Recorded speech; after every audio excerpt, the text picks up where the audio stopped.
बहुत से लोग बिलीव करते हैं कि हमारे सेल्फ की कुछ एस्पेक्ट्स बाकी रह जाती है हमारे मरने के बाद भी। अगर आप हिस्ट्री के पन्ने पलटकर देखोगे तो आपको पता चलेगा कि रिलीजन और फिलोसोफर्स ने इसकी बहुत सारे रैशनल एक्सप्लेनेशंस दिए हैं, और जो थ्योरिस्ट है ना वो आफ्टर लाइफ और टाइम के बीच के रिलेशनशिप को बहुत सारे अलग अलग तरीकों से देखते हैं। इनमें से कुछ मानते हैं कि आफ्टर लाइफ एक तरह की टाइमलेस स्टेट ऑफ एग्जिस्टेंस है जो मौत के बाद होती है या फिर इस कायनात के खत्म हो जाने के बाद, और कुछ मानते हैं कि आफ्टर लाइफ एक never ending state of time है, और इनमें से कुछ मानते हैं कि ये एक तरह की रिपीटेशन है रीइंकार्नेशंस की अलग अलग फॉर्म्स में। रीइंकार्नेशन का मतलब होता है कि मरने के बाद कॉन्शियसनेस का दूसरी बॉडी में ट्रांसफर होना, और कुछ इजिप्शियन राइटिंग्स में भी हमें मिलता है कि मौत के बाद जो सोल की जर्नी होती है ना वो अंडरवर्ल्ड तक होती है। मतलब सोल पहले अंडरवर्ल्ड तक जाता है और ये एक तरह की टेस्ट होती है, और जो कोई भी इस टेस्ट में पास हो जाता है ना वो सुकून के रेल्स में चला जाता है जो कि लोकेटेड है हमारे अर्थ के नीचे दूसरे डायमेंशन में या फिर हेवेंस में, आसमानों में। और इसी कॉन्सेप्ट पर जो है ना अभी के दौरान एक बड़ी गजब की सीरीज भी रिलीज हुई है डिज्नी प्लस में जिसका नेम है द मून नाइट। चाहो तो आप चेक कर सकते हो उसे। और इन इजिप्शियंस के ऑपोजिट एंशियंट नियर ईस्ट के ज्यादातर लोग इंक्लूडिंग सुमेरियंस, एसेरियंस, बेबेलियंस, कैनानाइट्स और इजराइलाइट्स ये सभी मानते हैं कि मौत के बाद जिंदगी बाकी रह जाती है अंडरवर्ल्ड में, जो कि सिर्फ उनका एक रिफ्लेक्शन होता है उनके पहले वाली गम से भरी जिंदगी का। और हिब्रू स्क्रिप्चर्स डिस्क्राइब करती है एक मरे हुए को शेड्स की तरह जो कि डिसेंड हो जाता है शियोल में, और शियोल एक ऐसी जगह है जो कि बहुत ही डार्क और बुरी है और गंदगी से भरी हुई है जो कि अर्थ के नीचे किसी हमारे दूसरे डायमेंशन में लोकेटेड है। पर स्कॉलर्स यहाँ पर डिबेट करते हैं कि इस तरह के जो पैसेजेस है ना ये इमॉर्टैलिटी या फिर रिजरेक्शन पर यकीन करते हैं या नहीं। और रिजरेक्शन ऑफ डेथ की क्लियरेस्ट रेफरेंस हमें मिलती है कुरान और बाइबल में। आपको दोनों की ही रेफरेंस नीचे डिस्क्रिप्शन में मिल जाएगी, आप चेक कर सकते हो। और पर्शियन और ज़ोरोस्टेरियन टेक्स्ट डिस्क्राइब करती है एक ब्रिज को जो कि हेल के ऊपर बनी हुई होती है जिसके उस पार जो है ना पैराडाइज होती है, और कहा गया है कि एक अच्छा इंसान जिसने अपनी जिंदगी खुदा के कायदे और कानून के मुताबिक गुजारी हो वो उस ब्रिज को सक्सेसफुली पार कर जाएगा। पर एक बुरा इंसान उस ब्रिज के नीचे हेल में गिर जाएगा जहाँ पर इटर्नल डार्कनेस और हमेशा की तकलीफ और दर्द है। और एक अच्छा इंसान हेवेंस के 3 लेवल्स को पार करता है पैराडाइज तक पहुंचने के लिए। और पैराडाइज यानी जन्नत ये एक ऐसी जगह है जो कि हर दर्द और तकलीफ से फ्री है। और ये जो ब्रिज वाली कॉन्सेप्ट है ना हमें इस्लाम में भी मिलती है मोहम्मद सल्लल्लाहु अलैहि वसल्लम की सही हदीस में, जिस ब्रिज का नेम है पुल सिरात। और हिंदुइज्म बिलीव करते हैं एक एंडलेस साइकिल ऑफ डेथ और रीबर्थ के ऊपर जिसे कहते हैं संसारा, और कर्मा जो कि मॉरल कॉज एंड इफेक्ट की लॉ है, और यही हमारे फ्यूचर एग्जिस्टेंस के बारे में डिटरमाइन करती है। अगर उसने अपनी प्रेजेंट लाइफ में अच्छे कर्म किए होंगे तो उसे आने वाली जिंदगी में यानी पुनर्जन्म में अच्छी बॉडी और अच्छी कास्ट मिलेगी। पर काफी हिंदू फिलोसोफर्स इस रीबर्थ और रीइंकार्नेशन की कॉन्सेप्ट को डिनाई करते हैं उनके खुद में ही, और योगा प्रैक्टिस करके वो बताते हैं कि कोई भी इंसान ट्रू नॉलेज एक्वायर कर सकता है, क्योंकि हमारी जो फिजिकल वर्ल्ड है ना इंक्लूडिंग मौत,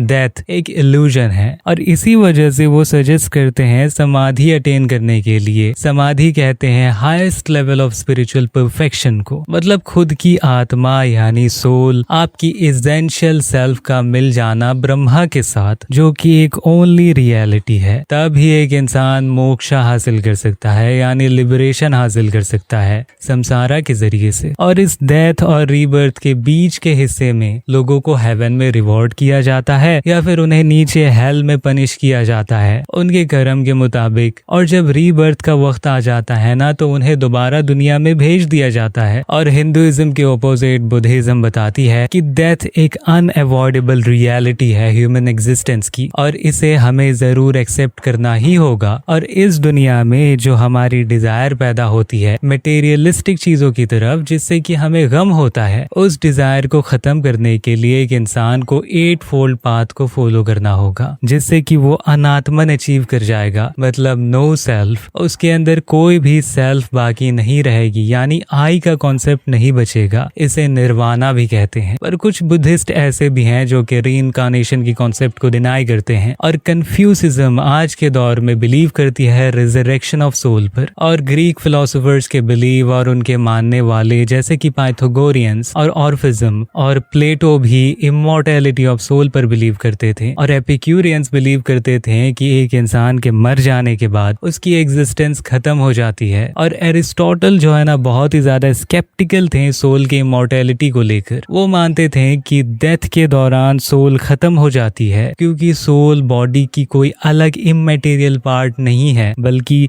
फिजिकल बॉडी की ही एक पार्ट है। और क्रिश्चियंस भी कॉन्सेप्ट ऑफ रिजरेक्शन पर ही बिलीव करते हैं और द डे ऑफ जजमेंट पर भी वो बिलीव करते हैं कि जजमेंट डे के दिन लोगों के डीड्स का हिसाब किताब होगा। अगर उनके डीड्स अच्छे हो तो वो हेवन में जाएंगे और अगर उनके डीड्स बुरे हो तो वो नीचे हेल में जाएंगे। तो चलिए अब हम आते हैं इस्लाम की तरफ कि इस्लाम हमें आफ्टर लाइफ के बारे में क्या बताती है। इस्लाम हमें बताती है कि जब एक इंसान मर जाता है और जब उसे कब्र के अंदर रख दिया जाता है तो उसे उसके गुनाह और नेकियों के मुताबिक हेल या फिर हेवन की टेस्ट मिलती रहती है कब्र में ही। और जो शहीद होते हैं ना उन्हें स्पेशल रिवॉर्ड दी जाती है। और ये इस्लाम ही है जो हमें रिजरेक्शन की कॉन्सेप्ट को पूरी मुकम्मल तरह से समझाती है। जैसे कि कुरान में आता है कि जजमेंट डे के दिन एक इंसान की बॉडी और सोल को दोबारा एक साथ जोड़कर दोबारा जिंदा किया जाएगा और उनकी नेकियों और गुनाहों पर उन्हें जज किया जाएगा और वहां पर ही फैसला लिया जाएगा कि वो जन्नत जाएंगे या फिर जहन्नम जाएंगे। अगर नेकियां ज्यादा हो तो वो जन्नत में जाएंगे और अगर गुनाहें ज्यादा हो तो वो जहन्नम में जाएंगे। और इस फैसले के बाद सब के सब एक ब्रिज के ऊपर जाएंगे उसे पार करने के लिए जो जहन्नम के ऊपर बनी हुई है। और कहा जाता है कि एक नेक इंसान जो है ना वहां से बड़ी तेजी से पार हो जाएगा जिसकी दूसरी तरफ जन्नत है और वो जन्नत में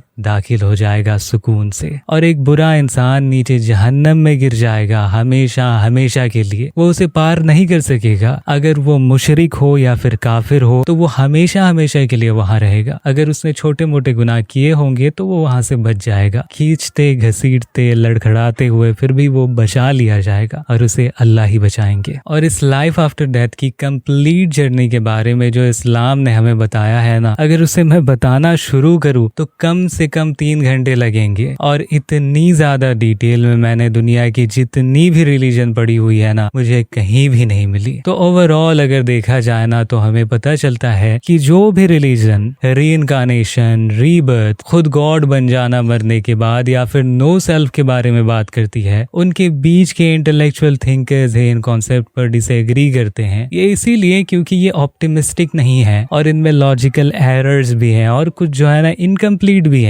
क्योंकि कौन चाहेगा इस गम से भरी दुनिया में दोबारा वापस आना जन्नत के मजे लेने के बाद। तो हमें मिलता है इन आफ्टर लाइफ के कॉन्सेप्ट के बारे में हमें फिलोसोफर्स बताते हैं और रिजरेक्शन के बारे में हमें प्रॉफिट्स बताते हैं और प्रॉफिट्स को मानने वाले बताते हैं। और कहा जाता है कि दुनिया में 1,24,000 प्रॉफिट्स आए हैं, peace be upon all of them, और सभी ने यही सिखाया दुनिया को जो कि गॉड के यूनिटी पर, रिजरेक्शन ऑफ डेथ पर और in the day of judgement में और हेल और हेवन में जरा भी कॉम्प्रोमाइज नहीं करते। तो अब ये आप पर है कि आप फिलोसोफर्स के रिलीजन पर जाते हो या फिर प्रॉफिट्स में। और आप ये ध्यान में रखें कि यहाँ पर मैं किसी भी रिलीजन को बुरा या भला नहीं कह रहा हूँ। मैंने यहाँ पर आपके सामने अलग अलग रिलीजन की एनालिसिस करके 2 चॉइसेस रखे हैं। Now it's up to you. वैसे तो इस वीडियो में और भी ज्यादा काफी अहम बातें रह गई हैं जो कि मुझे आपको बतानी थी, पर अगर वीडियो लंबी हो जाती है ना तो लोग देखते ही नहीं है, इसीलिए किसी और वीडियो में और भी ज्यादा गहरी हम बातें करेंगे। तो अगर ये वीडियो आपको अच्छी लगी हो ना तो नीचे लाइक जरूर दबा दें और सब्सक्राइब अगर नहीं किया है ना तो जरूर सब्सक्राइब कर लें और अपने ख्यालात का इजहार नीचे जरूर से जरूर कमेंट बॉक्स में करें। मैं बहुत ही पसंद करूंगा उन्हें पढ़ना।